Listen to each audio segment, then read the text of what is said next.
Hey guys, welcome back. Now, for you guys, probably about a day has passed if you're catching these new. As for me, it's only been about 30 seconds, and I noticed that when I filmed that last one, I had my TV on, so you guys probably heard a bunch of like background noise because I think I'm watching Jail right now, and I really have it on just for background noise, so there's really nothing fucking going on with that. So, let's talk about this. Last time I covered the 5 best movies I did for reaction and review. This time around, I'm looking at it. I'm looking at the polar opposite. I'm looking at the 5 worst. These are the 5 movies oh my god, these things are the 5 most scarring pieces of shit I've ever watched. Some of them caused me physical pain. Other ones have caused me deep psychological scarring.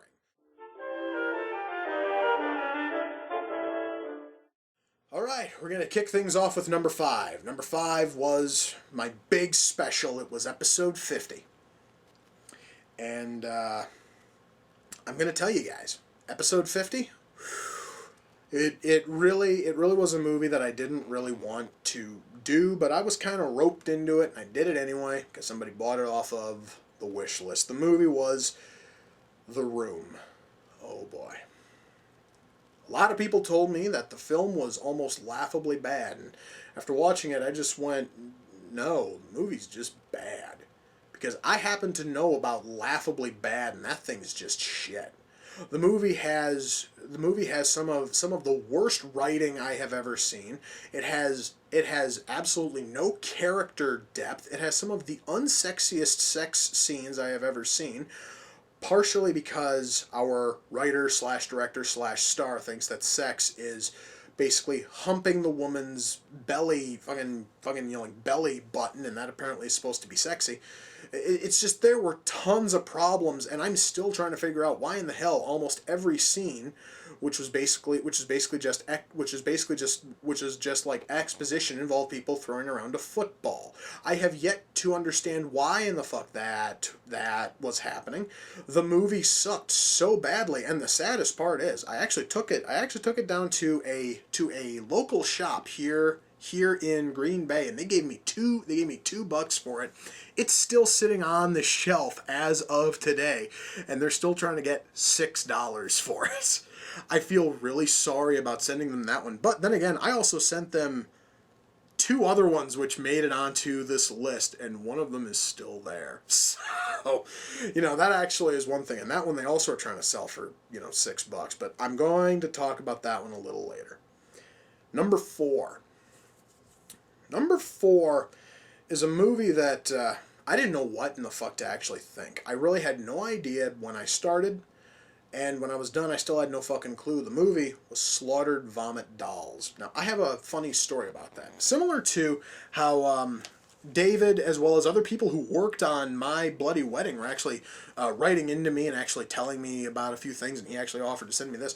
Lucifer Valentine himself, the guy who wrote and directed Slaughtered Vomit Dolls, not only did he leave a comment on that fucking review thanking me for going in and just completely trashing it, he also sent me a message saying that he offered to send me the entire Vomit Gore trilogy on DVD so that way I could review the other 2.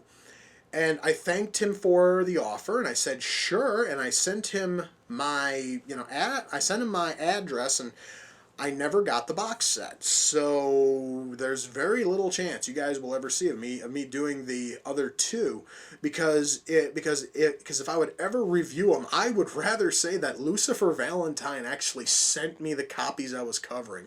I just think that would sound a little bit better.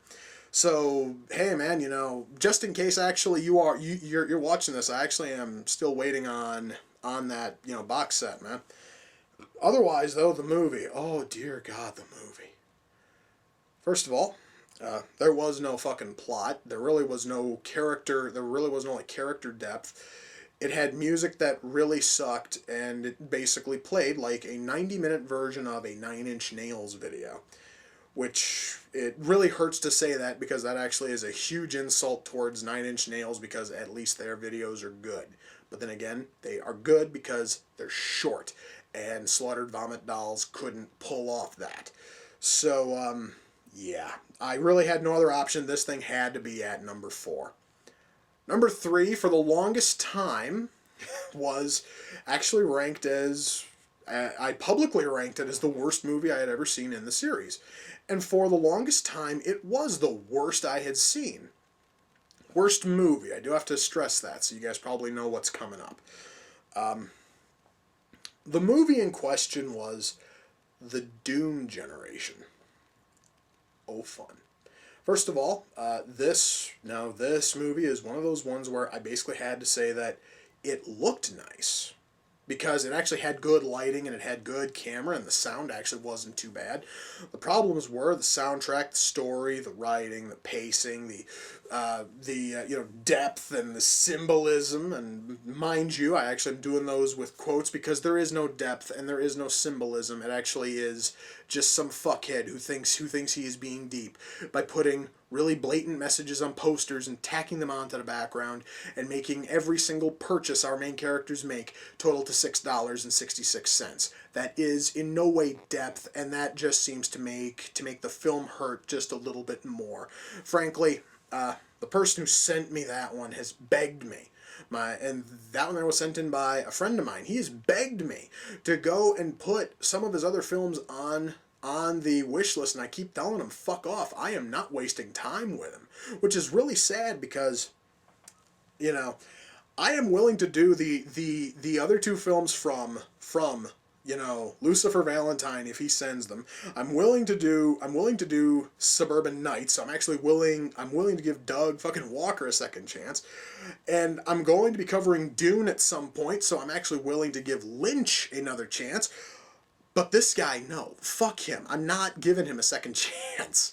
He kind of sort of killed it when he made The Doom Generation. So frankly, he actually can take the other 2 films in his little fucking teen angst trilogy and he can shove them up his ass. Anyway, we move on to number 2. Now you would really have to think that a movie would have to be, anything would have to be bad if number 3 has me telling somebody to take something else and to shove it up their ass. Well, 2 actually had that. 2 actually had people shoving things up other people's asses, and it wasn't quite the best thing in the world. Number 2, the most psychologically scarring things I've ever seen. Number 2 was Boku no Pico. Oh, God. A 3-episode OVA that I wish I had never watched.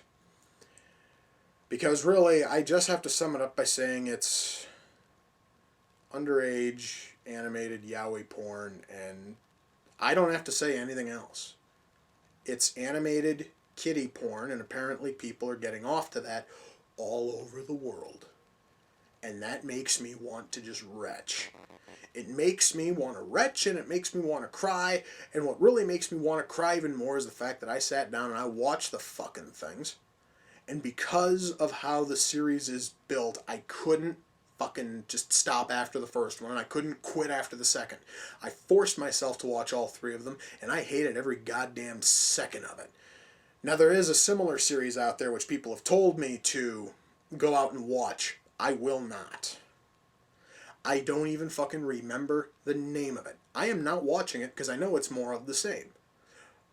Fuck that, and fuck the people who made Boku no Pico, alright?